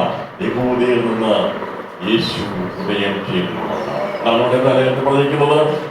പറഞ്ഞിരിക്കുന്ന വാക്യം വായിച്ച് നമുക്ക് അവൻ ഒരിക്കൽ എഴുതിയ സ്വന്തം യാഗം കൊണ്ട് പാവകാരം വരുത്തുവാൻ ഒരിക്കൽ പ്രത്യക്ഷനായി ഒരിക്കൽ മരിക്കുന്നതിന് ഈ യേശു ക്രിസ്തുവിന്റെ രക്തത്താൽ അല്ലാതെ ഒരു മനുഷ്യനും വീണ്ടെടുപ്പില്ല. ആധുനിക വംശത്തിൽപ്പെട്ട ഒടുക്കത്തെ നാം വരെയുള്ള സകല മനുഷ്യരുടെയും ജീവന്റെ രക്ഷയ്ക്കാധാരമായിരിക്കുന്നത് കുഞ്ഞാടിന്റെ ജീവനാണ്. യേശുവിനെ കൂടാതെ ഒരുത്തർക്കും ഒരു മാറ്റമുണ്ടാകുകയില്ല. അങ്ങനെയാണെങ്കിൽ ദൈവത്തെ അറിയാത്ത ഇസ്രായേലായിരിക്കുന്ന സുവിശേഷത്തിലായിരിക്കുന്ന ഇസ്രായേലിനെ ദൈവം എങ്ങനെ വീണ്ടെടുക്കും? ക്രിസ്തു മുഖാന്തരം എന്നുള്ളത് ഒരു മർമ്മമാണ്. യേശു ക്രിസ്തു മുഖാന്തരമുള്ള വീണ്ടെടുപ്പ് അവരെ ഭൂമിയിൽ നിന്ന് വിലയ്ക്ക് വാങ്ങി. എങ്ങനെയാണ് ഇസ്രായേലിനെ വിലയ്ക്ക് വാങ്ങി എന്നുള്ളത് ഒരു മർമ്മമാണ്. അത് വരുന്ന ദിവസം ഈ അടുത്ത സെക്ഷൻ ചിന്തിക്കുന്നത്. സുവിശേഷങ്ങൾ നമ്മളെയൊക്കെ താൻ സമ്പാദിച്ചു. ദൈവം പറഞ്ഞ കൃപയാ ഒരു തെരഞ്ഞെടുപ്പുണ്ട്. റോമർക്കെഴുതിയ ലേഖനത്തിൽ പറഞ്ഞു കൃപ അല്ലെങ്കിൽ കൃപയല്ല, ഈ കാലത്തിൽ കൃപയായിരുന്നു ശേഷിപ്പുണ്ട്. ദൈവം അവരെ ദൈവം തിരഞ്ഞെടുക്കുന്നത് ക്രിസ്തുവിന്റെ രക്തത്താലാണ്. അതെങ്ങനെയാണെന്നുള്ളത് നമ്മൾ തുടർന്ന് ചിന്തിക്കും. സമയമായി ദൈവമായ കർത്താവ് അവരെ എങ്ങനെയാണ് വീണ്ടെടുക്കുന്നുള്ളത് അവർ ഇപ്പോഴും എന്ത് ചെയ്യുന്നത്? അവരെ അംഗീകരിക്കുന്നത്. കാരണം അവർ അംഗീകരിച്ചിരുന്നെങ്കിൽ മനുഷ്യരുടെ പുനരുത്ഥാനം ഉണ്ടാകും. മനുഷ്യരുടെ പുനരുത്ഥാനം എന്നുള്ളത് എന്താണെന്നുള്ളത് നമുക്കറിയാം. അത് ഒന്നാമത്തെ പുനരുത്ഥാനത്തിൻ്റെ പറയാം. ഞാൻ ഇപ്പോൾ അതിലേക്ക് പോയാൽ സംശയമുണ്ടാകും. ഞാൻ പോയ ഭാഗത്തൊന്നും ചിന്തിക്കട്ടെ. ഇവിടെ ലോകാവസാനത്തിൽ അവർ ഒരിക്കൽ പ്രത്യക്ഷനായി. ഇതിനുവേണ്ടി എന്നാൽ അവൻ ലോകാവസാനത്തിൽ സ്വന്തം യാഗം കൊണ്ട് ഒരിക്കൽ പ്രത്യക്ഷനായി. അതിന്റെ 10-ാം അധ്യായം അതിന്റെ 13 വാക്യങ്ങൾ വായിക്കാം. ഏത് മഹാപുരോഹിതനും ദിവസേന ശുശ്രൂഷിച്ചും പാപങ്ങളെ പരിഹരിക്കാൻ എഴുതാനും കഴിയാത്ത അതേ യാഗങ്ങളെ കൂടെ കഴിച്ചുകൊണ്ട് നിൽക്കുന്നു. യേശുവോ പാപങ്ങൾക്ക് വേണ്ടി ഏകയാഗം കഴിച്ചിട്ട് എന്നേക്കും ദൈവത്തിന്റെ വലത്തുഭാഗത്ത് ഇരുന്നുകൊണ്ട് തന്റെ ശത്രുക്കൾ തന്റെ പാദപീഠമാകുമ്പോളം കാത്തിരിക്കുന്നു. യേശു ക്രിസ്തു ഒരിക്കൽ പ്രത്യക്ഷനായത് അവൻ അന്ത്യകാലത്തിൽ വെളിപ്പെട്ടവനാണ്. ഇതിന്റെ പുസ്തകം തുടങ്ങി അധികാരം വെളിപ്പെട്ടവനാണ്. എന്താ അധികാരം? ഇപ്പോഴത്തെ അധികാരം ഈ സമയമാണ്. ഇത് അറിയാൻ വയ്യാത്തതുകൊണ്ടാണ് ഈ തുള്ളാൻ പോകുന്നത്. അന്ത്യകാലം എന്നുള്ളത് അഭിഷേകം എന്നുള്ളത് അന്ത്യകാലത്തിന്റെ ആരംഭത്തിൽ മുൻമഴ പെയ്തു തുടങ്ങി. അന്ത്യകാലത്തിൽ ദൈവം പ്രത്യക്ഷപ്പെട്ടു. ലോകാവസാനത്തിനോട് ദൈവം പ്രത്യക്ഷപ്പെടുന്നതായിരിക്കും. ലോകാവസാനം തുടങ്ങിയതാണ്. ലോകാവസാനം എന്താ തുടങ്ങിയത്? ലോകത്തിന്റെ ആരംഭം തുടങ്ങിയത് മനുഷ്യൻ പാപം ചെയ്തപ്പോൾ പാവാനന്തരമാണ് ലോകാനന്തരം. ലോകാവസാനം എന്താണ്? പാപത്തിന് പരിഹാരം വരുത്തുകയാണ്. അതിനെയാണ് ലോകാവസാനം. ലോകം മനുഷ്യൻ പാപിയായി തീർന്നപ്പോൾ മരണവും പാപവും മനുഷ്യൻ വാഴാൻ തുടങ്ങി. ആ വാഴ്ച തേർവാഴ്ചയായി കാണാൻ സാധിക്കുന്നത് യുഗങ്ങൾ നീളുവാനിടയായിട്ട്. ആറ് മുതൽ ഈ പാപത്തിന്റെ ചങ്ങല മുമ്പോട്ട് പോകുവാനിടയായിട്ട് പുരാതന ലോകത്തെ ദൈവം ന്യായം വിളിച്ച് 8 പേരെ നീതിയുള്ളവരാക്കി മറുകര കടത്തി. അതിനുശേഷമായി ദൈവം തെരഞ്ഞെടുത്ത അബ്രഹാമിക സന്തതിയിലൂടെ ഇസ്രായേലിന്റെ രാഷ്ട്രത്തെ ദൈവം ഒഴിവാക്കിയത് അവരിലൂടെ ദൈവത്തിന്റെ പദ്ധതി പ്രകാരം ദൈവം പ്ലാൻ ചെയ്തത് മനുഷ്യപാപത്തിന്റെ പരിഹാരത്തിന് വേണ്ടി തന്റെ സ്വന്തം പുത്രനെ ഭൂമിയിൽ ജനിപ്പിക്കുക എന്നുള്ളതാണ്. അപ്പോൾ ലോക ആരംഭം എന്ന് പറയുന്നത് പിശാചിന്റെ ബന്ധനത്തിൽപ്പെട്ട് മനുഷ്യൻ പാപം ചെയ്ത് ഈ താണഭൂമിയിലേക്ക് എന്ന് പറഞ്ഞാൽ അവനെ നിലത്ത് നെടുത്ത സ്ഥലത്തേക്ക് ദൈവം അവനെ ഇറക്കി വിട്ടത് അന്നാണ് ലോകം ആരംഭിച്ചത്. പൈശാചിക സാമ്രാജ്യത്വമാകുന്ന സാമ്രാജ്യം ഉണ്ടായിട്ടില്ല, പക്ഷേ പൈശാചികന്റെ അടിമത്തത്തിലേക്ക് പോയി മരണവും പാപവും ലോകത്തിൽ വർദ്ധിച്ചു വരികയും അതിനെ ദൈവം മുക്കിക്കളഞ്ഞ് 8 പേരെ നീതിമാന്മാരെ കൊണ്ടുവന്നു. പിന്നെ എങ്ങനെയാ പാപം ഉണ്ടായത് ഇവിടെ? പക്ഷേ ഈ പുരാണ ലോകം കഴിഞ്ഞപ്പോൾ ദൈവം ലോകത്തിന്റെ ഭൂമിയുടെ പാപത്തെ കഴിയുന്നു ശാപമായി. അന്നത്തെ നിലപ്രയത്തോടു കൂടി സകല പുരുഷന്മാരെയും ദൈവം നേരിട്ടു. ദൈവം നശിപ്പിച്ചു കഴിഞ്ഞപ്പോൾ ആദമിനോട് പറഞ്ഞു, നിന്റെ നിമിത്തം ഭൂമി ശപിക്കപ്പെട്ടിരിക്കുന്നു എന്ന് പറഞ്ഞ വചനം എന്ത് ചെയ്യുന്നു? ഈ പുരാണ ലോകത്ത് വന്നപ്പോൾ ദൈവം ഭൂമിയുടെ ശാപത്തമായി. അതുകൊണ്ടാണ് പിന്നീട് പറയുന്നത്, ഞാൻ ഇനി ഭൂമിയെ എഴുതിയില്ല, ശപിക്കുകയില്ല. ഭൂമിയുടെ ശാപമാണ്. മനുഷ്യൻ നീതിമാനായി കടന്നു വന്നെങ്കിലും അവനിൽ എങ്ങനെയാണ് പാപം ഉണ്ടായത് എന്നുള്ളതാണ് നാം ചിന്തിക്കുമ്പോൾ അത് ലോകപ്പെട്ടം നെള്ളാണ്. ലോകപ്പെട്ടം വളരെയധികം നെള്ളായി ചിന്തിക്കേണ്ട വിഷയമാണ്. അതിനകത്ത് നമ്മൾ ചിന്തിക്കുമ്പോൾ ആരാധന വിഷയങ്ങളുണ്ട്. ലോകപ്പെട്ടത്തെ കുറിച്ച് നമുക്ക് സ്നാനത്തിന് മുൻകൂടി എന്നാണ് വായിക്കുന്നത്, അല്ലേ? സ്നാനത്തിന്റെ മുൻകൂടിയില്ല. എന്താ നെല്ലായിട്ടുള്ളത്? ഈ പട്ടണത്തിനകത്ത് ആരൊക്കെ ഉണ്ടായിരുന്നു? ശുദ്ധി ഉള്ളതുണ്ടായിരുന്നു, ശുദ്ധി ഇല്ലാതെ. പക്ഷെ യാഗം കഴിക്കുമ്പോൾ എതിരെ അർപ്പിക്കാൻ പറഞ്ഞത് സഭയ്ക്കകത്ത് സ്നാനപ്പെട്ടെന്നൊരു കാര്യമൊന്നുമില്ല. ഇതിനകത്ത് വന്നിട്ട് പഴയ പാവം പോയിട്ടില്ലെങ്കിൽ ആരാ? അവൻ യാഗം അർപ്പിക്കാൻ ദൈവത്തിനില്ല. അതുകൊണ്ട് സ്നാനപ്പെട്ട് വിശുദ്ധിയുള്ളവർക്കാണ് ദൈവത്തെ വിശുദ്ധിനെ ആരാധിക്കാനുള്ള ശുദ്ധിയുള്ള യാഗമാണ്. സഭയുടെ അംഗമായി തീർന്നിട്ട് വിശുദ്ധിയില്ലാതെ ആരാധിച്ച ദൈവം പറയുന്ന ആരാധന ക്ഷണിക്കാൻ സാധിക്കും. ഈ സ്നാനത്തിന് മുൻകൂടിയാണ് ആരാ സ്നാനപ്പെടേണ്ടത്? സ്നാനപ്പെടുന്നത് ആരാണ്? വിശ്വാസാനം കേൾക്കണം, തത്വസ്ഥാനം കേൾക്കണം. പിതാവിന്റെയും പുത്രന്റെയും പരിശുദ്ധാത്മാവിന്റെയും നാമത്തിൽ വിശ്വസിച്ച് സ്നാനം കേൾക്കണം. അവരുടെ പേര് ദൈവത്തിന്റെ പരിശുദ്ധാത്മാവിനെ അയക്കുകയുള്ളൂ. അതാണ് നമ്മൾ പഠിപ്പിക്കുന്നത്, നമ്മളത് ചിന്തിക്കുന്നത്, പഠിപ്പിക്കുന്നതാണ്. ഈ പെട്ടകം ഒരു നിഴലാണ് സ്നാനത്തിന്. ഈ സ്നാനം കഴിഞ്ഞപ്പോൾ ഇവിടെ ദൈവത്തിന് യാഗമായി തീർന്നത് ആരാധന കഴിച്ചത് ശുദ്ധിയുള്ളവർ. ആരാധനക്കാരാണ്? ശുദ്ധിയുള്ളവർ. ശുദ്ധിമാന്മാരാണ് ദൈവത്തെ ആരാധിക്കേണ്ടത്. അവരുടെ ആരാധന ദൈവത്തിന് സ്വീകാര്യമാകെ ആയിരിക്കുന്നത്. പട്ടണത്തിൽ കയറാത്ത ജലജന്തുക്കൾ അവിടെ ഉണ്ടായി. നിങ്ങൾ യാഗത്തിൽ പഠിച്ചു നോക്കിക്കോ. പ്രമാണത്തെ എവിടെയെങ്കിലും പറഞ്ഞിട്ടുണ്ടോ ജലത്തിലുള്ള ഏതെങ്കിലും ഒരു വസ്തുവിനെ യാഗം അർപ്പിക്കാൻ? കാര്യം എന്താ? സ്നാനപ്പെടാത്ത വൃത്തൻ പോലും ജീവിച്ചിരുന്നാൽ പോലും അവന്റെ ആരാധന ദൈവത്തിന് വേണ്ടത്. നശിച്ചു പോയില്ല, ജലജീവി ഒന്നും നശിച്ചു പോയില്ല, പട്ടണത്തിൽ കയറിയില്ല. പക്ഷേ അവരുടെ ഒറ്റമതിൽ പോലും ദൈവം ചെയ്തില്ല, യാഗത്തിലേക്ക് കൊണ്ടുപോയി.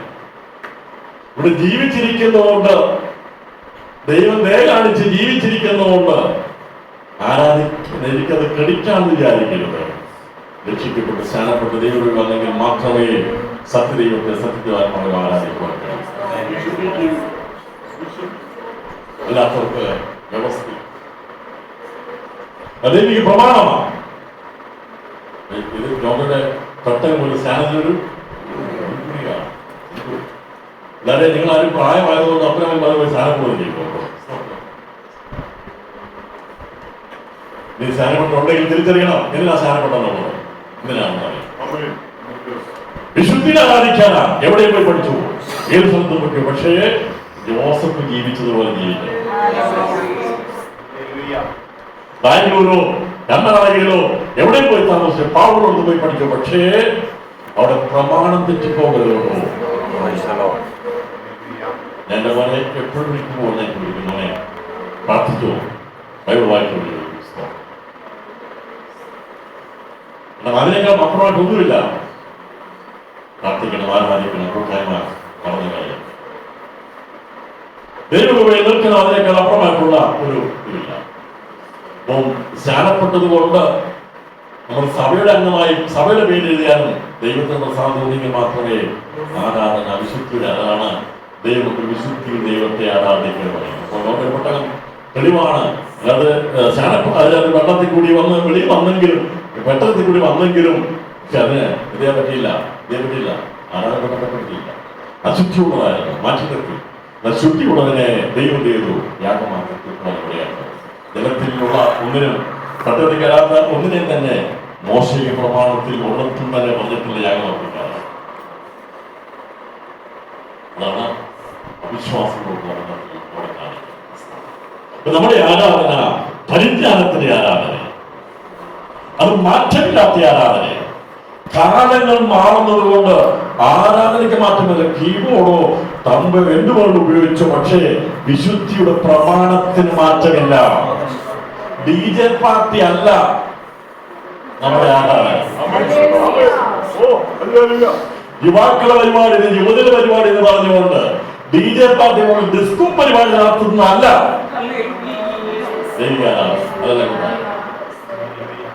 അങ്ങനത്തെ യുവാക്കളുടെ പരിപാടിയൊന്നും ദൈവവചനത്തിന്റെ അടിസ്ഥാനമാണ്. അങ്ങനെ ഒരൊറ്റ പോലെ വിശ്വാസം കൊണ്ടുവരികയും വേണ്ട. അങ്ങനെ ആരും തന്നെ ഒരാളെ പോലും വിശ്വാസം കൊണ്ടുവേണ്ട. പ്രമാണം പറഞ്ഞ് ഒരാളെ മാത്രമേ വിശ്വാസം കൊണ്ടാവും. ആരെയും വശീകരിച്ചും അന്വേഷിച്ചും ഡാൻസ് കാണിച്ചും ഒന്നും ആരെ വിശ്വാസം കൊണ്ടേണ്ട ആവശ്യമില്ല. നമ്മുടെ ദൈവത്തിന് ആവശ്യമില്ല. ദൈവം നിനക്കൂടെ വേണം പോകാറുണ്ട്. ലോകം മാറുന്നതനുസരിച്ച് സഭ മാറുന്നത്. കീബോർഡോ എന്ത് വേണമെങ്കിൽ ആർട്ടിഫിഷ്യൽ ഇന്റലിജൻസ് ഉപയോഗിച്ചൊന്നും ആരാധന നിയന്ത്രിക്കരുത്. വരാൻ പോകുന്നതാ ചാറ്റ്പാട്ടോ അല്ലേ? എന്ന് പറഞ്ഞാൽ ഇവിടെ പാസ്റ്റർ സംസാരിക്കുന്നത് അത് പറഞ്ഞു കൊടുക്കും. ഇപ്പൊ സംഗീതമൊക്കെ വായിക്കുകയല്ലേ, അവിടെ ചോദിച്ചാൽ ഇന്നെന്താ സംഗീതത്തിന്റെ ആൾ പറയും, ഇന്നെന്താ പ്രശ്നമില്ലാതെന്ന് പറയും. ഇവിടെ വരുന്ന ആൾക്കാരാ, അവർക്ക് ഇന്നതൊക്കെ മനസ്സിലാക്കും. എന്റെ അടുത്ത് വരുന്നവരെ ഇന്നോട്ട് വരുന്ന അവരൊക്കെ മനസ്സിലാക്കാൻ ഇതൊക്കെയാണ് ഞാൻ പറഞ്ഞാൽ പറഞ്ഞതാണ്. ലോകത്തിലേക്ക് മാറുമ്പോൾ അതനുസരിച്ച് മാറരുത്. വിശുദ്ധിയുടെ പ്രമാണത്തെ മുറിവ് പിടിക്കണം. ദൈവം നോക്കുന്നത് സൗണ്ടിന്റെ കാര്യം നോക്കിയല്ല, ഈ ഇൻസ്ട്രുമെന്റിന്റെ ഇതുകൊണ്ടല്ല ദൈവം നോക്കുന്നത്.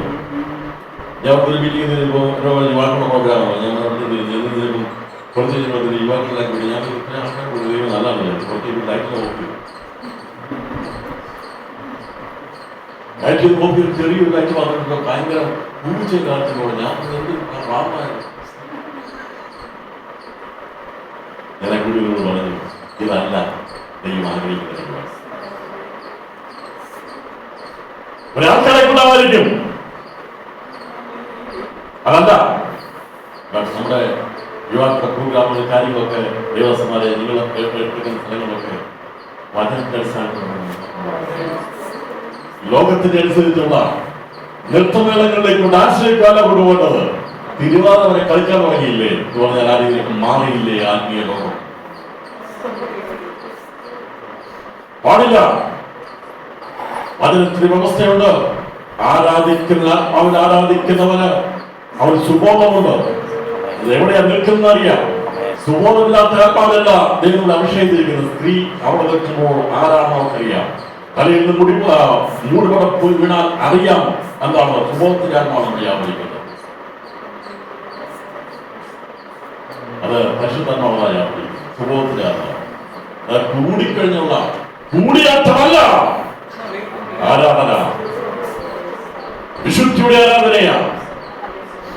ദൈവത്തെ സത്യത്തിൽ ആത്മാവിലും ആരാധിക്കുക. ലോകത്തിന്റെ കാഴ്ചപ്പാടത്തോട് നാം പോവുകയല്ല ചെയ്യേണ്ടത്. ദൈവം കാണിച്ച പ്രമാണത്തിനനുസരിച്ച് പോയെങ്കിലേ ദൈവം നമ്മോട് കൂടിയിരിക്കുകയുള്ളൂ. ദൈവമാണ് നിൽക്കുന്നത്. അവിടെ ഞാൻ വെളിയില്ല, ലവോദിക്ക സഭയല്ലേ, ഞാൻ വെളിയില്ല, നീ അകത്ത് കിടന്ന് എന്തും മേളമേലും വെച്ചോ, പക്ഷേ ഞാൻ വെളിയിൽ നിന്ന് മുട്ടുകയാണ് പറയുന്നത്. തങ്ങളുടെ അനുഭവം ഉണ്ടാകാതിരിക്കുക. ഈ ദിവസങ്ങളിൽ ഈ വിശുദ്ധി കാത്ത് സൂക്ഷിച്ചുകൊണ്ട് എന്റെ ദൈവമേ എന്ന് വിളിക്കാനുള്ള ഒരു പ്രാഗൽഭ്യമുള്ള ജീവിതമായി തിരുവാൻ നമ്മെ നമ്മുടെ കുടുംബങ്ങളെ പ്രാർത്ഥനാക്കി തീർക്കുവാൻ വേണ്ടി നാം ദിവസം പ്രാർത്ഥിപ്പാനിടയാക്കണം. അതിനുവേണ്ടിയാണ് തന്റെ സ്വന്തം പുത്രനെ ലോകത്തിലയച്ച് പഴയ നിയമത്തിൽ അത്യായിരുന്നു താൽക്കാലികമായിരിക്കുന്ന ഒരു പാപത്തിന്റെ താൽക്കാലികതയ്ക്ക് വേണ്ടി അവർ കഴിച്ചുകൂട്ടി യാഗങ്ങളെ കുറിച്ച് ഓർക്കുമ്പോൾ തലപെരുത്തു പോകും. വായിച്ചു എത്ര കഷ്ടപ്പാടെന്നറിയാമായിരുന്നു. നമുക്ക് എന്താ പറയുക, ബഡ്ഷീറ്റ് കൊടുക്കുന്നത് ആരാധന പോകാം. പക്ഷേ പഴയ അങ്ങനെ പറ്റത്തില്ലായിരുന്നു.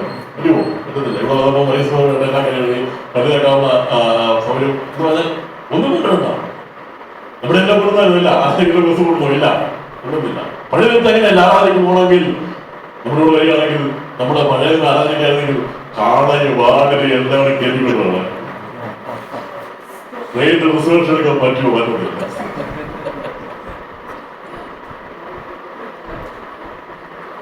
കുറെ ആൾക്കാർ കാളപ്പുറത്ത്, കുറെ ആൾക്കാർ ആട്ടുപുറത്തൊക്കെ മാറ്റി വന്നാൽ പറഞ്ഞാൽ പഴയ നിയമത്തിന്റെ ആരാധന വളരെ കഷ്ടപ്പെട്ടിയാണ്. ഒരു നിയമത്തിന്റെ ആരാധന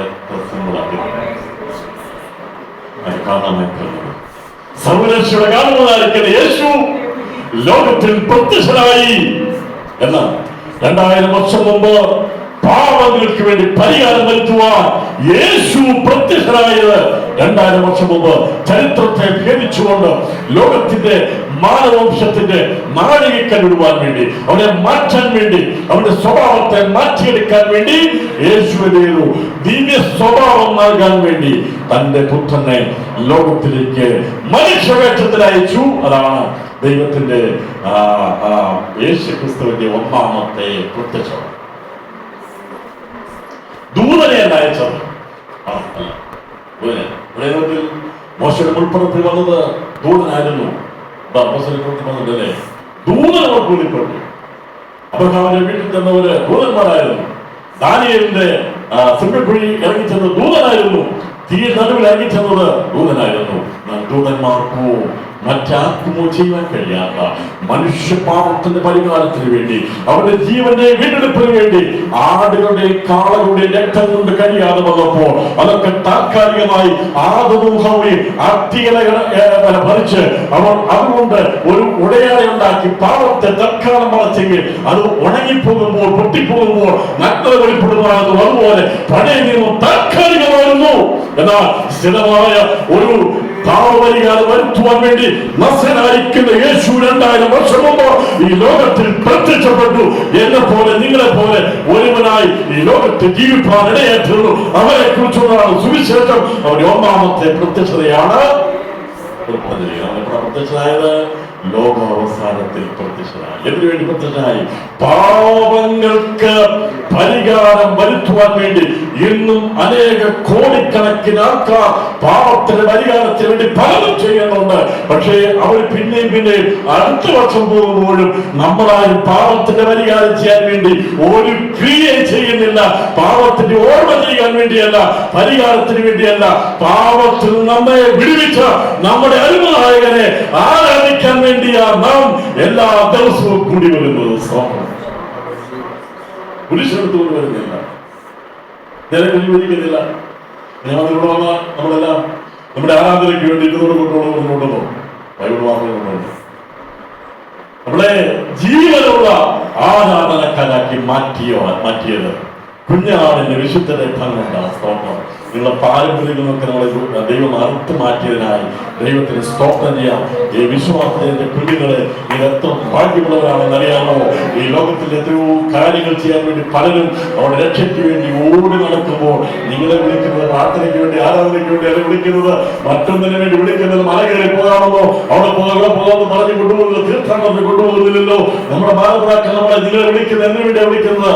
ആരാധനയ്ക്ക് വരണം, ദൈവം വായിക്കണം, പ്രാർത്ഥിക്കണം എന്നല്ലേ പറയുന്നത്. കാരണം അവർ ക്ഷണിക്കുന്നത് അതൊരിക്കലും വിരക്തിയായി തോന്നരുത് കൊണ്ടോ ഒരുപക്ഷെ നമ്മുടെ പാട്ടും ആരാധനയൊന്നും നമുക്കൊരു പക്ഷേ നല്ല വലിയ ഗുണമായി തോന്നത്തില്ലായിരിക്കാം, പ്രസംഗം വേണ്ടി കാര്യമായിരിക്കത്തില്ലായിരിക്കാം. പക്ഷേ നമ്മെ സൃഷ്ടിച്ച വീണ്ടെടുത്തവന് നമ്മുടെ ശബ്ദം കേൾക്കുന്ന വലിയ താല്പര്യമാണ്, സന്തോഷമാകുന്നു. നിന്റെ ഈണം നോക്കിയല്ല ദൈവം നമ്മളെ, നമ്മുടെ കുഞ്ഞുങ്ങൾ വിളിക്കുമ്പോൾ അവരുടെ ഈണം നോക്കി, അവരുടെ ശബ്ദം നോക്കിയല്ല നമ്മളെ സ്നേഹിക്കുന്നത് പോലെ പാട്ടിന്റെ ഈണത്തിലല്ല ദൈവം നമുക്ക് ആവശ്യമാണ്. നമ്മുടെ സൗന്ദര്യം നോക്കിയല്ല നമ്മളെ സ്നേഹിക്കുന്നതെല്ലാം നമുക്ക് ആവശ്യമുണ്ട്, വേണമെന്നാണ്. എന്നാൽ നമ്മെ ദൈവം സ്നേഹിച്ചിരിക്കുന്നത് എത്രയോ ദൈവം നമുക്ക് വേണ്ടി എല്ലാ കാര്യങ്ങളെയും നിർവഹിക്കാൻ ഇനി പാവങ്ങൾക്ക് വേണ്ടി ഒരു യാഗവും നിനക്ക് അറിയത്തില്ല. ഇന്നും നീ അസ്ഥികളെ കൂട്ടിത്തുണ്ടി നിന്റെ പാപത്തിന്റെ പരിഹാരത്തിന് വേണ്ടി നീ പരിശ്രമിച്ചുകൊണ്ടിരിക്കുമ്പോൾ ഇന്ന് പകൽ സമയം ആത്മാവ് വിളിച്ചു പറയുന്നത് ഇസ്രായേലിന് വീണ്ടെടുപ്പുണ്ട്. അവരറിയാതെ തന്നെ ദൈവം വീണ്ടെടുക്കുവാൻ ദൈവം പ്രത്യക്ഷയുടെ ഒന്നാമത്തെ പ്രത്യക്ഷത അതിനുവേണ്ടിയാണെങ്കിൽ ഇനിയുള്ള പാപത്തിന്റെ പരിഹാരത്തിന് വേണ്ടിയുള്ള ഒരു കാര്യവും അതല്ല, മറ്റൊന്നുമില്ല. ആയിരമാനവാക്യ യാഗമുണ്ട്. അന്ന് പാപത്തിന്റെ പരിഹാരത്തിനുള്ള യാഗമാണ് നടക്കുന്നത്. അന്ന് അനുസരണത്തിന്റെ യാഗം കൂടാരത്തിനാണ് നടക്കുന്നത്. അന്ന് യാഗമുണ്ട്, അന്ന് യാഗമുണ്ട്. പക്ഷേ അവിടെ അത് യാഗം പറയുന്ന പാപത്തിന്റെ പരിഹാരത്തിനുണ്ട്. ക്രിസ്തു മുഖാന്തരമാണ് പാപത്തിന്റെ പരിഹാരയാഗം. അതല്ലാതെ വേറൊരു മാർഗം. ഇസ്രായേലിന് വീണ്ടെടുപ്പ് എങ്ങനെ എന്നുള്ളത് ചോദിക്കുമ്പോൾ അബ്രഹാം വീണ്ടെടുത്ത യേശുവിന്റെ രക്തമാണ്, അല്ലെ? ലോക വീണ്ടെടുത്ത യേശുവിന്റെ രക്തമാണ്. നമ്മെ വീണ്ടെടുത്ത കർത്താവിന്റെ രക്തം, സമയസമ്പാദിത യേശുവിന്റെ രക്തമാണ്. ഈ ലോകത്തിനുള്ളിൽ തിരിച്ച ആർക്കെങ്കിലും പിതാവിന്റെ സന്നദ്ധിയിൽ എത്തണമെങ്കിൽ ഒരുവൻ മാത്രമേ ഉള്ളൂ, അത് നസറേയനായ യേശു മാത്രമേ ഉള്ളൂ. അവൻ മുഖാന്തരമുള്ള ആർക്കും പിതാവിന്റെ മുൻപിലെത്താൻ കഴിയത്തില്ല. എന്നെ കൂടാതെ നിങ്ങൾക്കാർക്കും ദൈവത്തിലെ പിതാവിലെത്താൻ കഴിയും. ഒരൊറ്റ മനുഷ്യന് പോലും ക്രിസ്തു കൂടാതെ പറ്റത്തില്ല. യേശു ക്രിസ്തുവിനെ ഒഴിച്ചുള്ള ഒരു പരിപാടിയും പാപത്തിന് പരിഹാരമായിട്ടില്ല, ക്രിസ്തു മുഖാന്തരമില്ല അല്ലാതില്ല. അപ്പോൾ ഏകയാഗം കഴിച്ചിട്ട് അവൻ പിതാവിന്റെ വലത്തുഭാഗത്തിരിക്കുന്നു. എവിടെയാ യേശു എന്ന് ചോദിക്കുമ്പോൾ നമുക്കറിയാം യേശു എവിടെയായിരിക്കുന്നു. ഇവിടെ ചോദിക്കും യേശുവിന് 30 വയസ്സിൽ എവിടെയായിരുന്നു? ചില യേശു 30 വയസ്സുകൊണ്ട് എവിടെയാന്നുള്ളതല്ല, യേശു ഇന്ന് എവിടെയായിരിക്കുന്നത് ഞങ്ങൾക്കറിയാം. 30 വയസ്സ് വരെ യേശു ഇന്ത്യയിലൊന്നും വന്നില്ല. അവൻ നസ്രത്തിലുണ്ടായിരുന്നു. മാനഭാഷക്ക് കീഴടങ്ങിയിരുന്ന പറഞ്ഞത്. അവിടുത്തെ പണി പോകുമായിരുന്നു, വചനം വായിക്കുമായിരുന്നു. അത് ആ ഒരു കഥ അവിടെ ആയിരുന്നു. 30 വയസ്സ് വരെ നസ്രത്തിലുണ്ടായിരുന്നു. നസ്രത്തിലൂടെ വിളിക്കപ്പെട്ടത്. ഇപ്പോൾ യേശു ഇവിടെ ചോദിക്കുമ്പോൾ അവൻ കല്ലറയിൽ കിടക്കുന്നവനല്ല, അവൻ മരിച്ച് മാറ്റപ്പെട്ട് അവരെവിടെയെങ്കിലും പരദേശയിൽ കുടിഞ്ഞിരിക്കുകയല്ല. അവനെ അവനെ കയറ്റാൻ വേണ്ടി ആരും പാതാളത്തിൽ ഇറങ്ങണ്ട, അവനെ ഇറക്കാൻ വേണ്ടി ആരും ഉയരത്തിൽ കയറേണ്ട. അവനെ കയറിയിരിക്കുന്ന സ്വർഗത്തിലേക്ക് അവന്റെ യാഗം മുഖാന്തരമാണ് മനുഷ്യപാപത്തിന് പരിഹാരം വന്നത്. ഏകയാഗം കൊണ്ട് സകല മനുഷ്യർക്കും പാപത്തിന് പരിഹാരമായി തീരുവാൻ യേശു ഒരിക്കലായിട്ട് അർപ്പിക്കപ്പെട്ടു. അവന്റെ പുണ്യാഗ രക്തത്തിന്റെ വില നൽകുവാൻ വേണ്ടി, സമ്പാദിക്കാൻ വേണ്ടി, നമ്മെ വിലയ്ക്ക് വാങ്ങുവാൻ വേണ്ടിയാണ് യേശു കർത്താവ് ഒന്നാമത് പ്രത്യക്ഷനായത്. അത് 2000 വർഷമായി കോടിക്കണക്കിന് ആൾക്കാർ അവരുടെ തിരുരക്തം മുഖാന്തരമായി, ഈ സുവിശേഷ മുഖാന്തരമായി ഭൂമിയുടെ വലപ്പിൽ നിന്ന് നിത്യരക്ഷയും വിവിധമായ ആത്മാവിന്റെ നിലവാരങ്ങളും പ്രാപിച്ചു പോയി. ഇതൊരു പ്രത്യേക ഒരു ജാതിയിൽ ഒതുങ്ങി നിൽക്കുന്നതല്ല, ഇസ്രായേൽ മാത്രം ഒതുങ്ങി നിൽക്കുന്ന കാര്യങ്ങൾ. അതേപോലെ പരിശുദ്ധമായ പ്രത്യക്ഷത്തെ കുറിച്ചൊക്കെ ചിന്തിക്കുമ്പോൾ ചിന്തിക്കുന്നതായിരിക്കും. ഏതെങ്കിലും ഒരു ജാതിയിലോ ഒരു മതത്തിലോ ഒരു ഭാഷയിലോ ഒതുങ്ങി നിൽക്കുന്നതല്ല. അതുകൊണ്ടാണ് ഇവിടെ മലയാളിയുടെ ആരാധനയെന്നോ ഹിന്ദിയുടെ ആരാധനയെന്നോ തമിഴിന്റെ ആരാധന വ്യത്യാസമില്ല. അതിനെ ഭാഷ ആരാധിക്കുന്നെങ്കിലും നമുക്കിവിടെ വേർതിരിവില്ല. സകല വംശങ്ങളിലും ഭാഷകളിൽ നിന്നും ഗോത്രങ്ങളിൽ നിന്നും ജാതികളിൽ നിന്നും അവരെ രക്തം കൊണ്ട് വിലയ്ക്ക് വാങ്ങിയിരിക്കുന്ന ദൈവസഭയെ സ്ഥാപിച്ചെടുക്കുവാൻ യേശു ലോകാവസാനത്തിൽ ഒരിക്കൽ പ്രത്യക്ഷനായി അവന്റെ രക്തം മുഖാന്തരം വീണ്ടെടുക്കപ്പെട്ട ദൈവജനം ഒന്ന് എന്ന് കരങ്ങളുയർത്തി പറയുന്ന കർത്താവേ, നിങ്ങൾ രക്തം കൊണ്ട് നിങ്ങളുടെ വിലയ്ക്ക് വാങ്ങി, നിങ്ങൾ വിലയുള്ളവരാണ്, നിങ്ങൾ മാന്യതയുള്ളവരാണ്. ആ ദൈവസ്നേഹത്തിനായി പകർച്ചമയെ സ്തോത്രം ചെയ്യാം. നമ്മെ വിലയുള്ളവരാക്കി മാന്യതയുള്ളവരാക്കി തീർക്കുന്നു. നമ്മുടെ ജീവന്റെ പുറകിൽ, നമ്മുടെ ജീവിതത്തിന്റെ പുറകിൽ, നമ്മുടെ ഭാവിയുടെ പുറകിൽ യേശു ക്രിസ്തുവിന്റെ ജീവ രക്തത്തിന്റെ ശക്തി വ്യാപരിക്കുന്നതിനായി ദൈവത്തിന് സ്തോത്രം ചെയ്യുന്നു. നമ്മെ സഹായിക്കുന്ന തുടർന്ന് മറ്റൊരു ബന്ധത്തിൽ നമ്മൾ ചിന്തിക്കുന്നതായിരിക്കും. കർത്താവ് നമ്മെ ധാരാളമായി അനുഗ്രഹിക്കുവാനാകട്ടെ. Thank you.